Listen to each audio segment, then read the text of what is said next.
scano gagwego.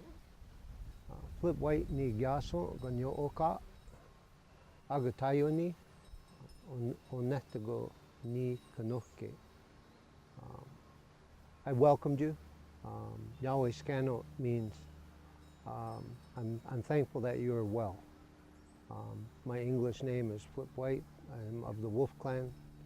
I'm a Seneca, and I live in the city of Salamanca, which is on the Allegheny territory. What I want to share with you today, I think I like to use the phrase that it's really, really old. It's very old. It goes back thousands of years. But again, it's where we start. And in my quest to learn, I've always been told to go as far back as you can. And so my journey has taken me to what we call the original instruction. In my experience, what I've tried to do is to educate people. I've come to that conclusion that that's the best thing that we can do. I've been involved in Indian education for many years, served as a director here for the Allegheny territory for a number of years. And one of the things that has always been at the forefront of my mind is the idea of not only educating, but also trying to emphasize that the knowledge and the wisdom that our ancestors had, and we still have today, are so timeless, and they've withstood the test of time. They work today as well as they did thousands of years ago. There's three principles in the Great Law, and the first one is the idea of peace. And I think that one is probably one of the initial principles that the world needs to stop and reflect on, take a look back. In our world, the idea of peace, there's two meanings to it. One is simply the absence of war, or I like to say aggressive behavior. And the other one is it talks or addresses the idea of holistic health. And I think that combination is a great prescription for where we should go, where the world, societies in general should be working towards. Because you want to learn to get along, and the other part is that the individual himself or herself, when they're holistically balanced and they're grounded and they're rooted, well, that's a pretty good combination for a strong society. Getting along and being stable. And then the second principle in that is equity. And when we look at that, it's all about equality.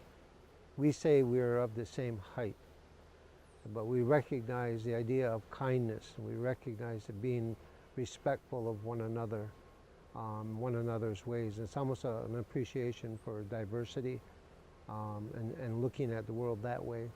And the last principle is the idea of righteousness. We say the good mind, Gathni Goyo, is how we say it in Seneca. And again, that righteousness is one of its interpretations, but it's essentially being the best person that you can be every day. So if you take those three principles and sort of just let it flow, it's getting along with other people. It's the idea of being holistically balanced, sound, looking at each other as an equal and appreciating each other and getting along, and then doing your best every day to put your best foot forward. I think those three principles are a great foundation, and they're a great foundation for the world to stop and take a look at. And we don't look at this, I think one of the great things about the Haudenosaunee people is that we strive for understanding. So time doesn't mean a lot. It's like if we have to have numerous meetings to establish this understanding, that's what we do. And we seek to understand.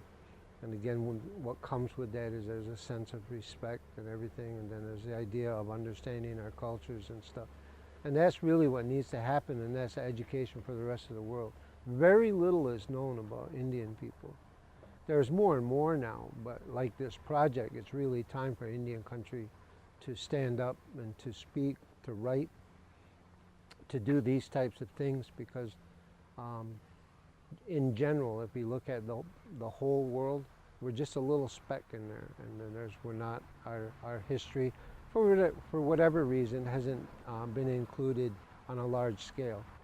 But this idea of the great law and getting along and relationships and understanding each other and respecting each other, it's a great foundation, and it's combined with the Gaiwio, which is the Code of Handsome Lake. It gives us two doctrines that, when linked, set up a great environment for really, really strong communities. This whole idea of leadership and governance, and I think it's really the idea of influence and what leadership is supposed to do. One of the things that I think there's sort of a bit of a misnomer in when we look at the Haudenosaunee is, many will say, well, and the books say it, the history books say it, and we are proud of it, but the great law, the Constitution of the Haudenosaunee people, had a tremendous influence on the colonial leaders as they designed the Constitution. But I always like to point out that I think one of the biggest differences, and it goes back again to what builds strong societies and what the current world might want to take a good look at, is the idea is that our democracy was participatory. There was a lot of opportunity, there was protocols, and there was responsibilities for our people to be involved, to actively participate, to talk things out, to attend clan meetings, to attend Grand Council.